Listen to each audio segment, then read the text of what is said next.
Nous sommes à Rétromobile avec Marc Olivier. Vous êtes créateur de cette marque de montre Black Goose, c'est ça? Oui, c'est ça, bien sûr. Alors pouvez-vous nous présenter cette marque Black Goose on a le plaisir d'avoir 2 exemplaires devant nous là. Alors c'est une marque aspirée automobile, clairement pour hommes, avec des valeurs qui sont, on peut dire, gentleman driver, pour finalement passionnés automobiles, qui soient des années 50, 60, 70, on va même aller jusqu'à 80 avec certains modèles un peu plus électriques, on va dire. Alors, ces montres permettent quoi aux pilotes réellement?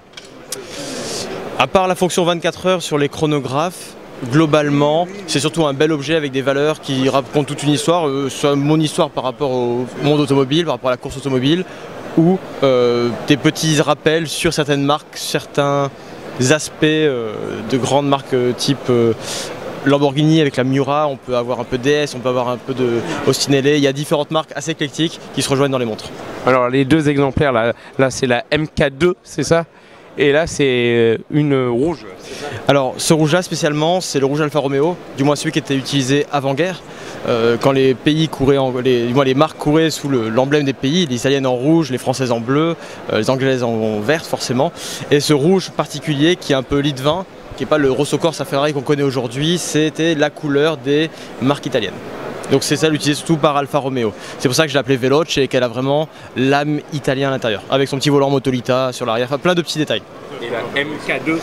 La MK2 c'est l'évolution de mon premier modèle, Roadmaster MK2 même pour être honnête. Elle reprend finalement à 3 aiguilles très simples, avec une graduation qui rappelle un compteur automobile. Voilà, mais en modèle automatique avec un moteur Seiko.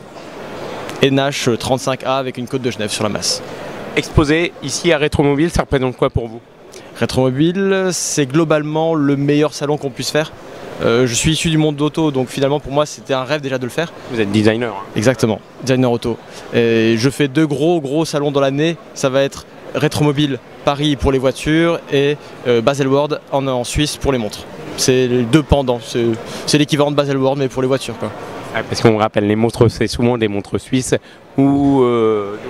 Ah, souvent suisse, il y a du japonais, beaucoup d'ailleurs. Moi j'utilise des mouvements japonais parce qu'ils ont finalement une très grande fiabilité. Ça permet aussi un coût maîtrisé parce qu'on est sur un mouvement, vu qu'on est sur un Made in France, on peut se permettre de dire on peut mettre un mouvement très fiable dedans et après de faire le reste en France, ça suffit largement. Tant que c'est fiable, ça marche quoi.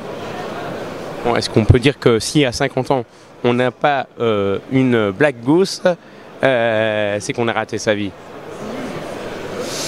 En tout cas, il faut se poser les bonnes questions, hein, parce que c'est vrai qu'il faudrait quand même. Il faudrait se poser la question de venir me voir pour en prendre une. Hein. Bon, je dis ça, je dis rien. La gamme de prix?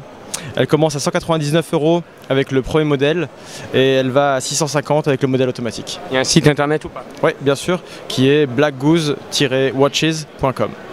Merci beaucoup Marc Olivier. Merci à vous.